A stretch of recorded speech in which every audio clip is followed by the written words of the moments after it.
Capítulo 3. Krishna é a fonte de todas as encarnações.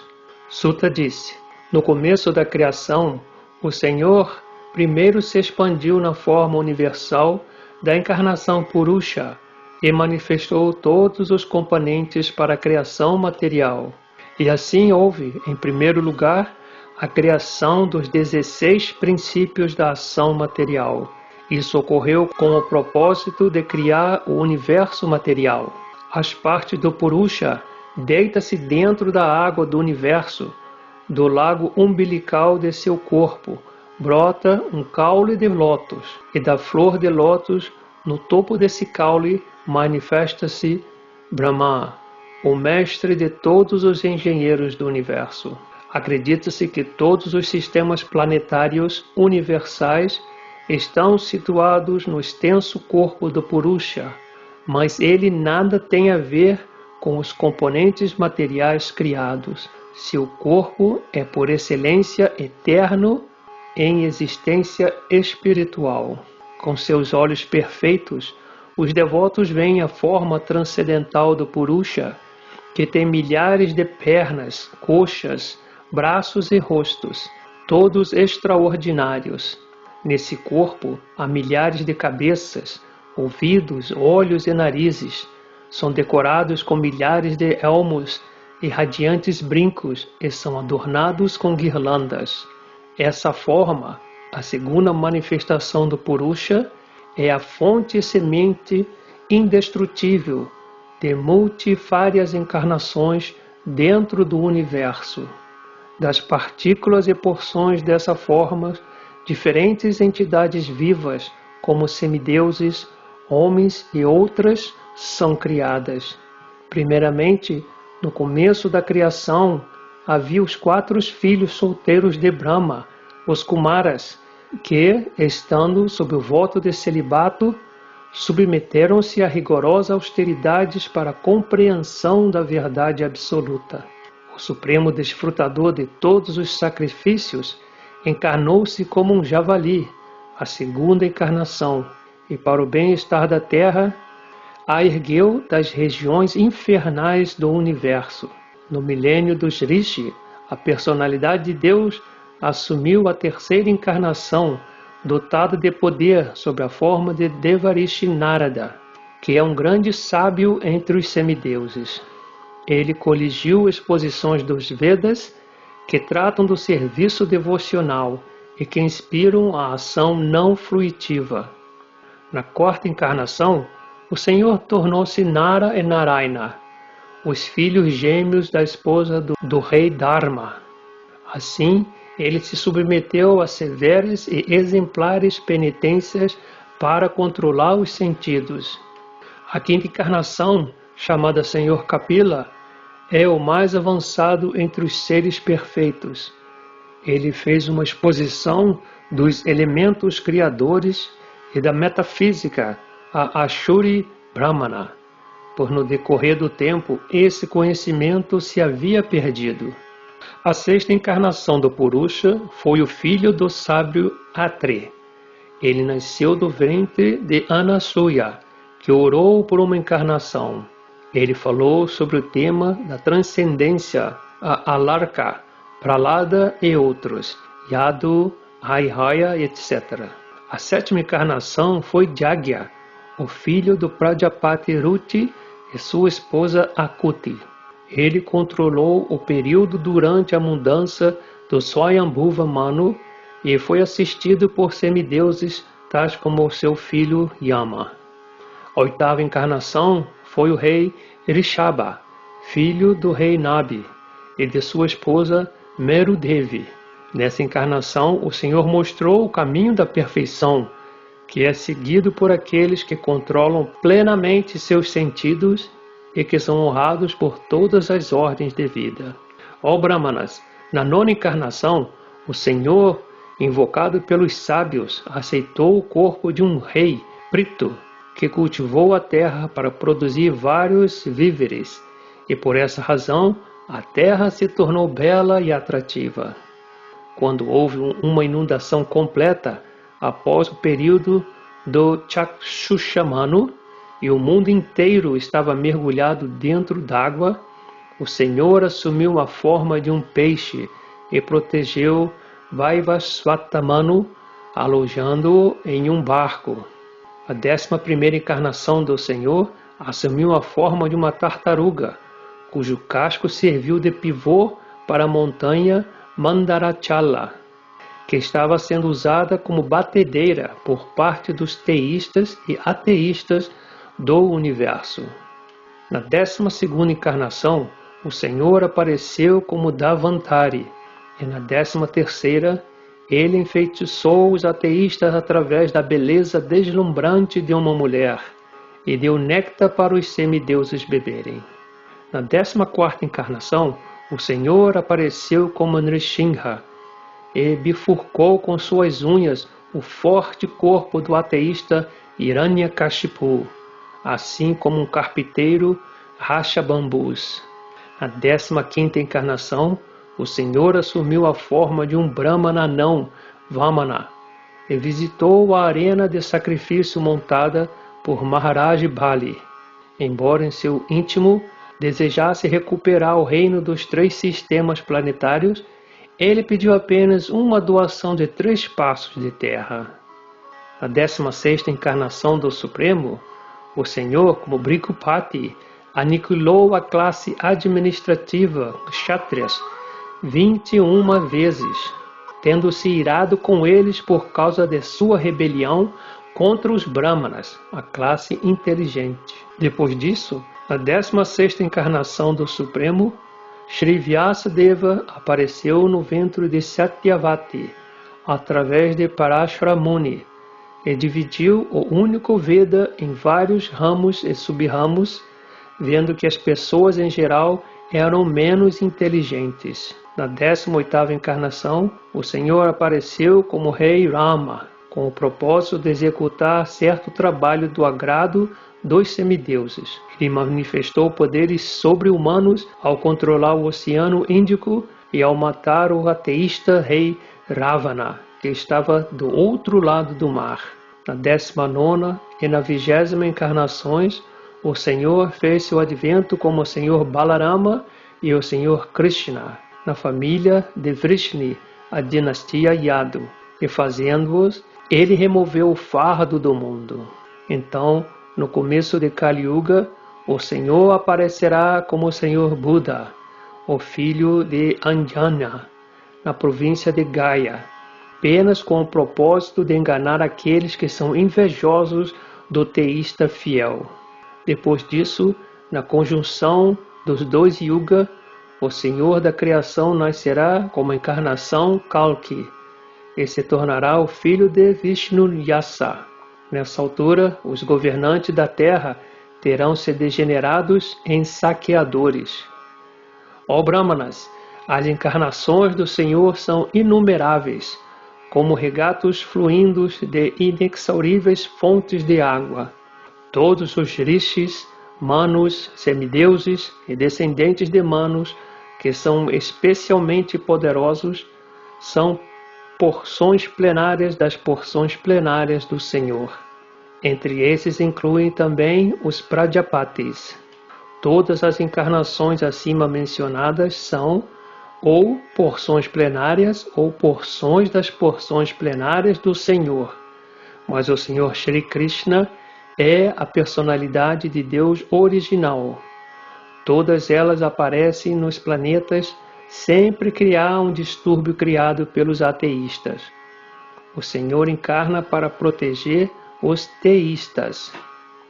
Querem que cuidadosamente recite os misteriosos aparecimentos do Senhor com devoção, de manhã e à noite, alivia-se de todas as misérias da vida. A concepção da forma universal Virat do Senhor, como aparece no mundo material, é imaginária.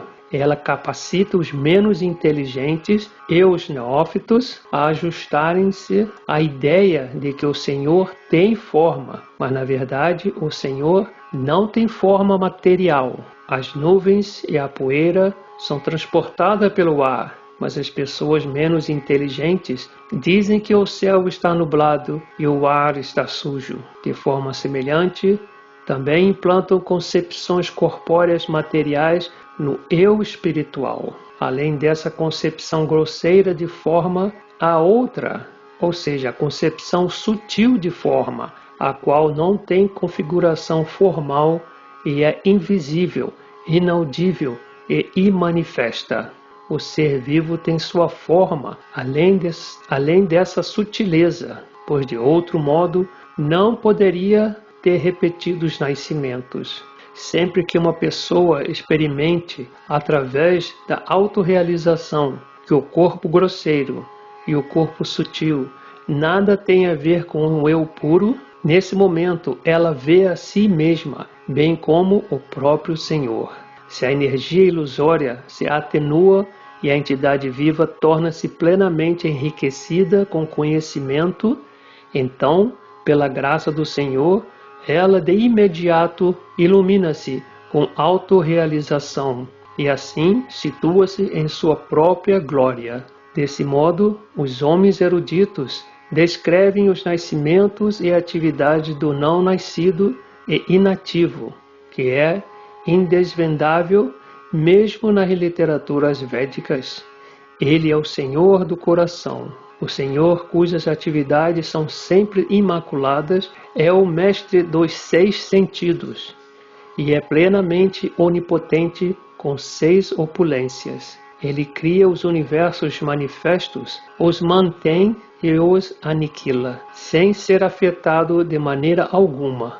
Ele está dentro de todo ser vivo e é sempre independente.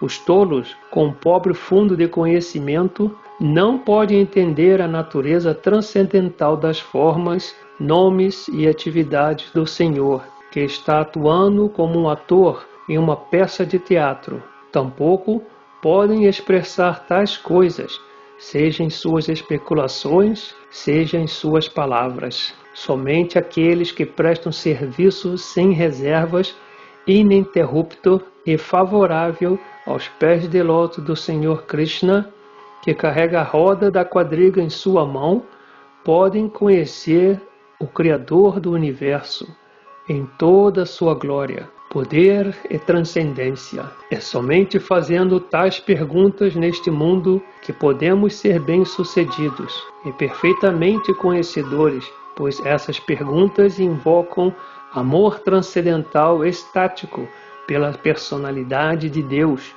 que é o proprietário de todos os universos, e garantem 100% de imunidade contra a medonha repetição de nascimentos e mortes.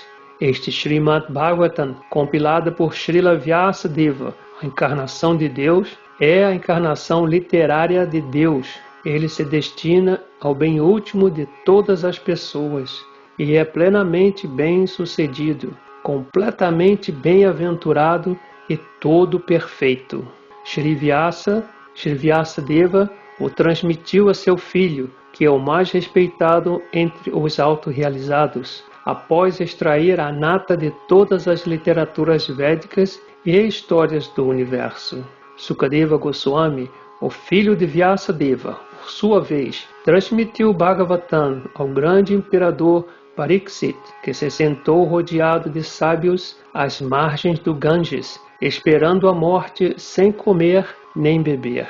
Este Bhagavata Purana é brilhante como o sol, e surgiu logo depois que o Senhor Krishna partiu para sua própria morada, acompanhado pela religião, pelo conhecimento e etc. As pessoas que perderam sua vida devido à densa escuridão da ignorância na era de Kali, iluminar-se-ão com este Purana. Ó Brahmanas eruditos, quando Sukadeva Goswami recitou Bhagavatam ali, na presença do imperador Pariksit, eu o ouvi com profunda atenção, e assim, por sua misericórdia, aprendi o Bhagavatam com aquele grande e poderoso sábio. Agora, tentarei transmitir-vos a mesmíssima coisa, conforme aprendi com ele e a tenho compreendido. Capítulo 4. o aparecimento de Sri Narada. Ao ouvir Suta Goswami falar desse modo, Shaunaka Muni, que era o mais velho e erudito líder de todos os rishis, ocupados naquela prolongada cerimônia sacrificial, congratulou-se com Suta Goswami, dirigindo-se a ele da seguinte maneira. Shaunaka disse: Ó Suta Goswami, tu és o mais afortunado e respeitado entre todos aqueles que podem falar e recitar. Relata, por favor, a piedosa mensagem do Srimad Bhagavatam, que foi proferida pelo grande e poderoso sábio Sukadeva Goswami. Quando e onde esta literatura apareceu primeiramente e por que foi compilada? De onde Krishna Dwapayana Vyasa, o grande sábio, obteve inspiração para compilá-la? Seu filho, Devyasadeva, era um grande devoto, um monista equilibrado, cuja mente estava sempre concentrada no monismo. Ele era transcendental às atividades mundanas, porém, sendo retraído, parecia uma pessoa ignorante. Enquanto Shri Vyasadeva seguia seu filho, jovens e belas donzelas que se banhavam nuas cobriram seus corpos com roupas. Muito embora Shri Vyasadeva não estivesse nu, mas elas não fizeram o mesmo quando seu filho passou. O sábio perguntou sobre isso. As jovens donzelas responderam que seu filho era purificado e, ao olhá-las, não fazia distinção entre o masculino e o feminino. O sábio, porém, fazia tais distinções. Com ele, Srila Sukadeva, o filho de Vyasadeva, foi reconhecido pelos cidadãos quando entrou na cidade de Hastinapura, agora Delhi, após vaguear com aparência de louco, mudo e retardado pelas províncias de Kuru e Jangala. Como aconteceu que o rei Pariksit encontrar esse grande sábio, tornando-se possível que essa grande essência transcendental dos Vedas, Bhagavatam, fosse cantada para ele? Ele, Sukadeva Goswami, estava acostumado a permanecer à porta de um chefe de família apenas o tempo suficiente para a ordenha de uma vaca, e ele o fazia apenas para santificar a residência. Afirma-se que Maharaj Pariksit é um grande devoto de primeira classe do Senhor e que seu nascimento e suas atividades são todos maravilhosos. Por favor, fala-nos sobre ele. Ele foi um grande imperador e possuía todas as opulências do reino herdado. Ele era tão grandioso que estava sempre aumentando o prestígio da dinastia Pandu. Por que ele abandonou tudo para sentar-se às margens do Ganges e jejuar até a morte? Ele era um imperador tão grandioso que todos os seus inimigos costumavam vir prostrar-se a seus pés e entregar todas as riquezas para o próprio benefício deles. Ele era pleno de juventude e força e possuía insuperáveis opulências reais. Por que ele quis abandonar tudo, inclusive sua vida? Aqueles que estão devotados à causa da personalidade de Deus vivem apenas para o bem-estar, desenvolvimento e felicidade dos outros. Eles não visam a nenhum interesse egoísta.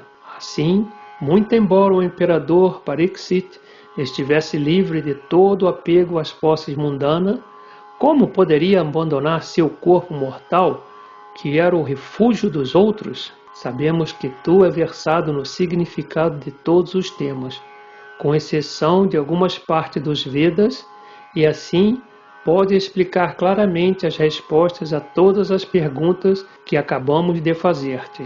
Suta Goswami disse: quando o segundo milênio se sobrepôs ao terceiro, ó grande sábio, Vyasadeva nasceu de Parashara, no ventre de Satyavati, a filha de Vasu. Certa vez, ele, Vyasadeva, logo ao nascer do sol, tomou sua ablução matinal nas águas do Saraswati e sentou-se sozinho para concentrar-se.